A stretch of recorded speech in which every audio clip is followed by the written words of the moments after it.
Pero para kay Dagong Yanjin, na puro lakas at mahsel, hindi man lang siya naapektuhan ng bigat ng gravity. Wala to, sabi ni Dagong nang nakangiti, handa nang muling lumaban. Ang gravity field ni Sakuraba Yoshimitsu ang nagbigay ng malaking tulong kay Dagong Yanjin. Sanay na si Dagong sa pakikipaglaban sa ilalim ng mataas na gravity dahil nakatrabaho na niya si Sakuraba dati. Pero sina Bai Chunyu at Li Taichang ay hirap makibagay. Ang dagdag na bigat ay nagpapabagal sa kanilang galaw. Umiti si Dagong ng malapad, alam niyang ito na ang perpektong pagkakataon para umatake. Itinaas niya ang kanyang dragonfly sword at hinataw ito papunta sa ulo ni Li Taichang. Simple lang ang estilo ng pakikipaglaban ni Dagong, puro lakas. Sa halip na gumamit ng magagarbong galaw, naniniwala siya sa paggamit ng dalisay na lakas para durugin ang lahat ng nakaharang. Napansin ni Li Taichang ang paparating na atake at agad tumalon paatras para magkaroon ng distansya. Pagkatapos, pinaikot niya ang mahabang kadena na hawak niya. Sa dulo ng kadena ay may nakabitin na mabigat na meteor hammer, isang mabagsik na bola na kasing laki ng ulo ng tao. Humagis ang kadena papunta kay Dagong, nakatutok ang meteor hammer sa kanyang ulo.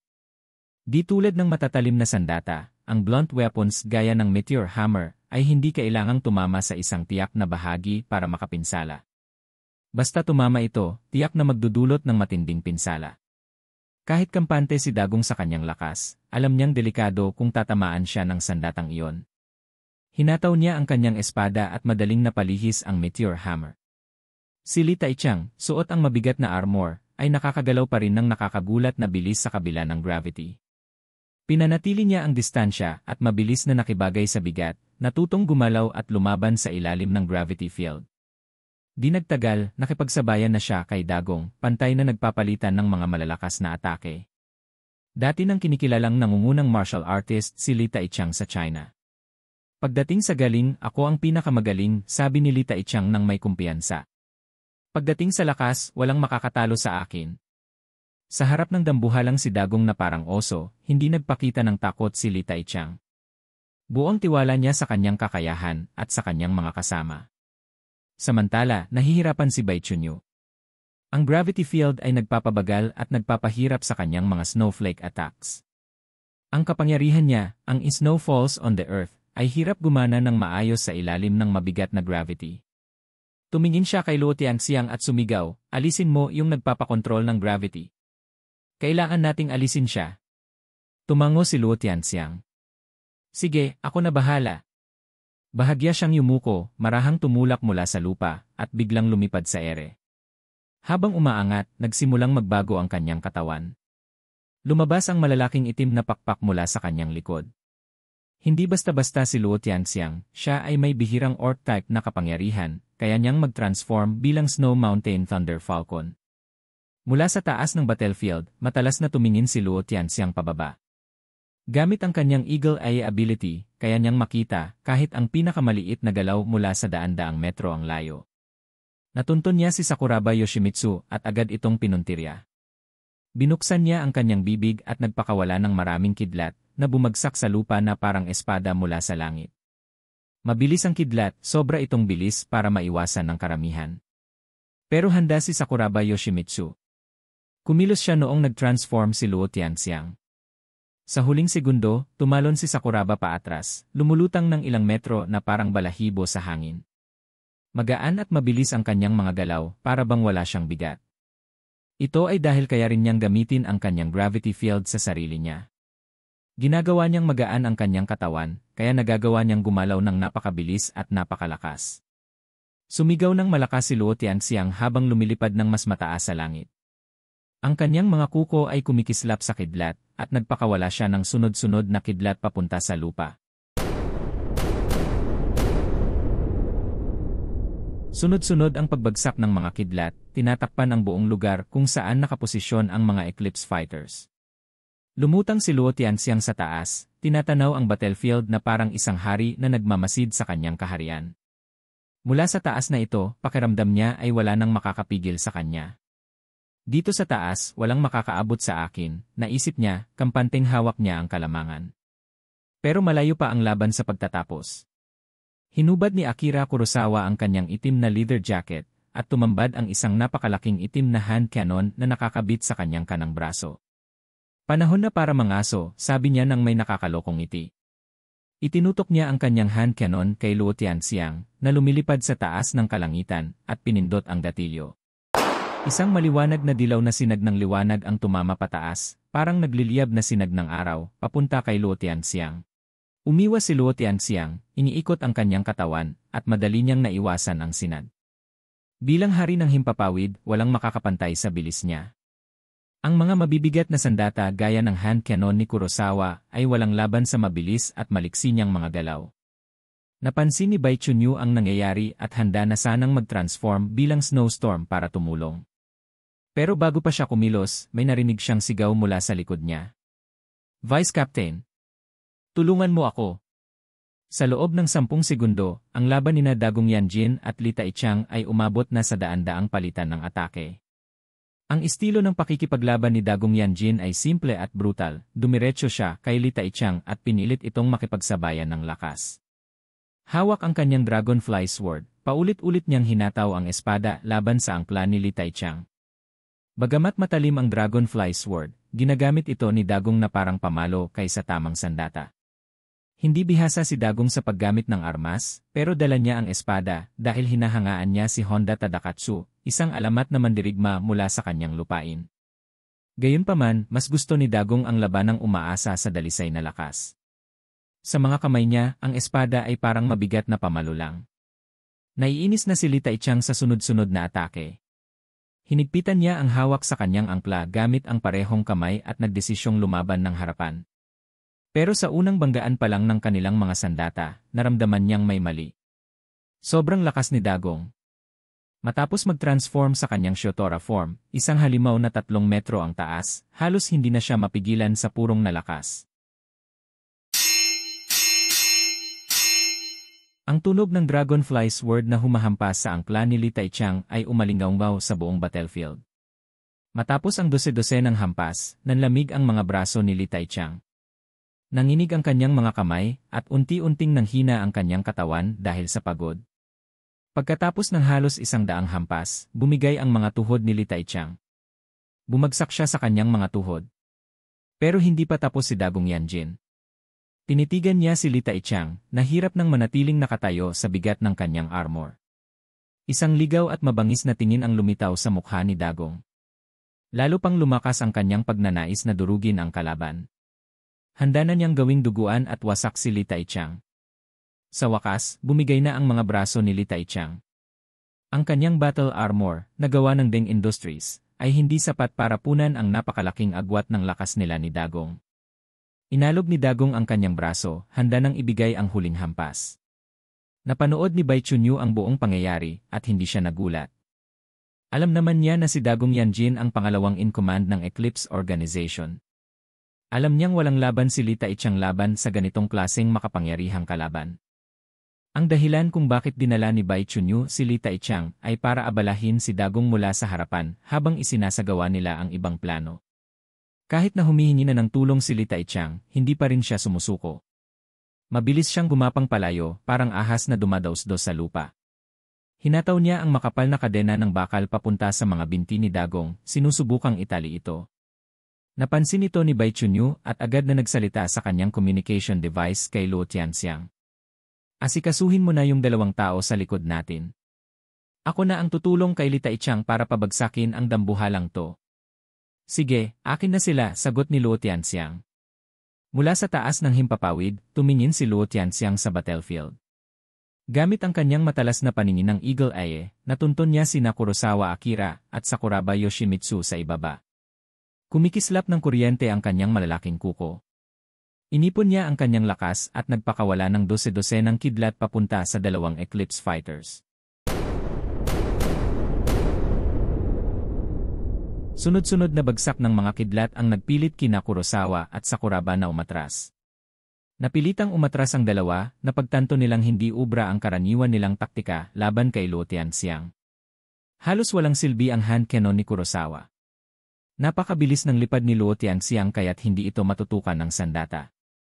Habang lumilipad ng mataas sa ibabaw ng battlefield, paikot-ikot si Luo Tianxiang sa himpapawid, parang isang mandaragit na naghihintay ng tamang pagkakataon para umatake. Mula rito sa taas, walang makakaabot sa akin, naisip niya ng buong kumpiyansa. Hindi kayang talunin ni Li Taichang si Dagong Yanjin sa isang harapang labanan. Napilitan siyang umiwas at gumalaw ng paikot, sinusubukang bumili ng oras habang patuloy na tumatawag ng tulong kay Bai Chunyu.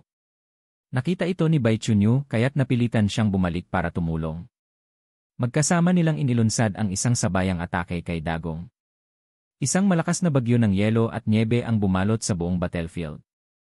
Nag-transform si Bai Chunyu sa milyon-milyong snowflakes, at kahit na may ilan sa mga ito ang masira, hindi ito gaanong nakaapekto sa kanya. Pero si Dagong Yanjin, bilang isang beast-type warrior, ay hindi makapagsuot ng armor. Ang kanyang lantad na balat ay unti-unting nasusugatan ng matatalim na snowflakes. Parang tinataga siya ng isang mapurol na kutsilyo, kung magpapatuloy ang atake, tuluyan siyang mauubos. Ngunit hindi nagpanik si Dagong. Marami ang naniniwala na ang mga dambuhalang mandirigma gaya niya ay puro lakas lang at walang utak. Galit si Dagong sa ideyang iyon. Kung isa lang akong bobo, hindi sana ako tumagal ng ganito, naisip niya. Ngumiti siya, ipinakita ang kanyang matatalim, mapuputing ngipin. Sa tingin mo, ubra sa akin ang parehong taktika ng 2 beses, bulalas niya. Sa halip na umiwas sa lumilipad na mga snowflake, mahigpit niyang hinawakan ang kanyang napakalaking dragonfly sword gamit ang parehong kamay at itinaas ito ng mataas. Pagkatapos, pinaikot niya ang espada ng napakabilis. Ang dragonfly sword ay umikot na parang higanteng windmill, naglikha ng isang malakas na buhawi sa paligid niya. Ang mga snowflakes na umiikot sa ere ay nahigop ng buhawi, inipit ang transformed body ni Bai Chunyu. Ano, napasigaw si Bai Chunyu. Hindi niya inasahan na mabilis na makakaisip si Dagong ng paraan para kontrahin ang kanyang snowstorm. Pero alam niya ang isang bagay, kung titigil siya sa kanyang snowflake form at babalik sa kanyang anyong tao, siguradong dudurugin siya ni Dagong sa isang iglap. Huwag mo akong maliitin, sigaw ni Bai Chunyu. Sinubukan niyang ikalat pa ang kanyang snowstorm para makatakas mula sa buhawi. Pero lalo pang bumilis ang galaw ni Dagong. Ang umiikot na hangin ay naging isang nakikitang buhawi, nasa gitna si Dagong. Ang malakas na hangin ay pilit na hinihila pabalik ang lahat ng nagkawatak-watak na snowflakes ni Bai Chunyu kahit anong gawin niya para makatakas. Seryoso ba to? Hindi pwedeng mangyari to. Hindi, nagsimula nang magpanik si Bai Chunyu. Samantala, nakita ni Li Taichang ang nangyayari at sinubukang tumakbo para tumulong. Pero bago pa siya makakilos, nahigop na ni Dagong Yanjin ang lahat ng snowflakes sa isang napakalaking bloke ng yelo. Ang higanting bloke ng yelo ay lumulutang sa paligid ni Dagong, umiikot sa ere na parang ipo-ipo. Sa isang malakas na sigaw, tumalon ng mataas si Dagong. Pagkatapos, gamit ang isang kamay, ibinagsak niya ang napakalaking bloke ng yelo sa lupa. Bumiyak ang lupa, at nagliparan ang alikabok at mga bato sa paligid. Para siguraduhing hindi makatakas si Bai Chunyu, inihampas ni Dagong ang kanang paa niya sa lupa.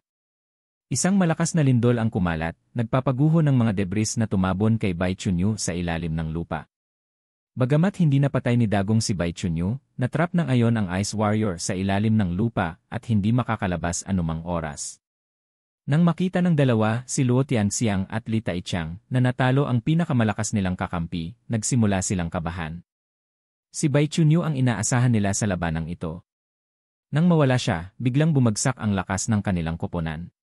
Laban sa isang makapangyarihang kalaban tulad ni Dagong Yanjin, na kilala sa kanyang napakalakas na kapangyarihan, halos walang epekto ang mga natitirang atake nila.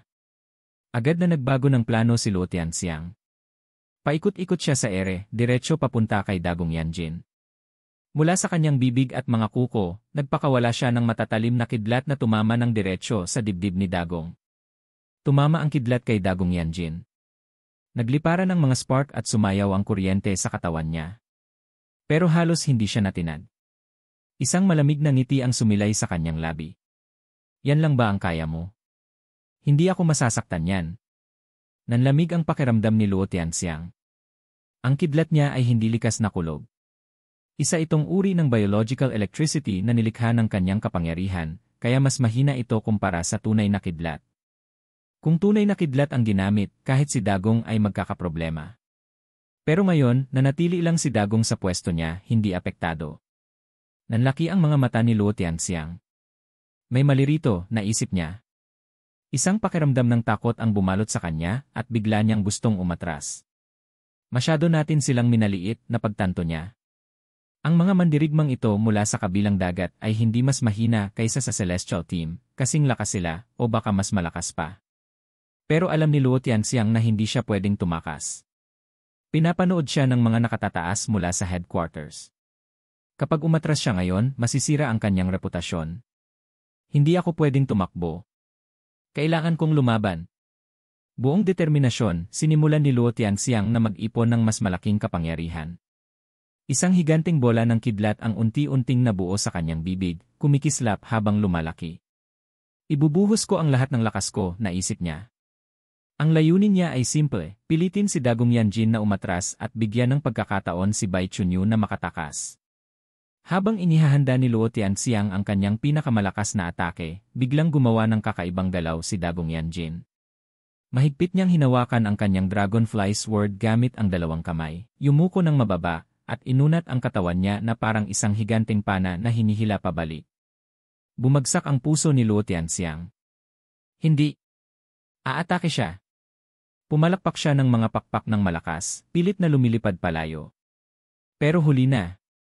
Inihataw ni Dagong ang kanyang Dragonfly Sword sa air gamit ang napakalakas na puwersa. Umusad ang espada ng nakakasilaw na bilis, humahati sa hangin kasabay ng isang napakalakas na napakabilis ng galaw ng espada na nagdulot ito ng shockwave. Isang atake na ilang beses na mas mabilis kaysa sa bilis ng tunog.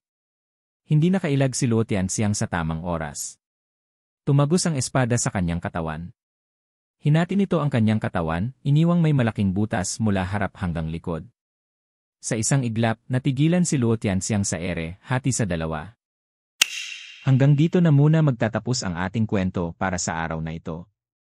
Maraming salamat sa inyong panunood. Huwag kalimutang i-click ang subscribe button at i-on ang notification bell para hindi niyo ma-miss ang mga updates. Babalik ako bukas para sa isa pang kapanapanabik na episode. Hanggang sa muli, ingat kayo at tandaan, ang lahat ng problema ay may solusyon, at wag mo nang paabutin pa sa Rafael Tulfo in action.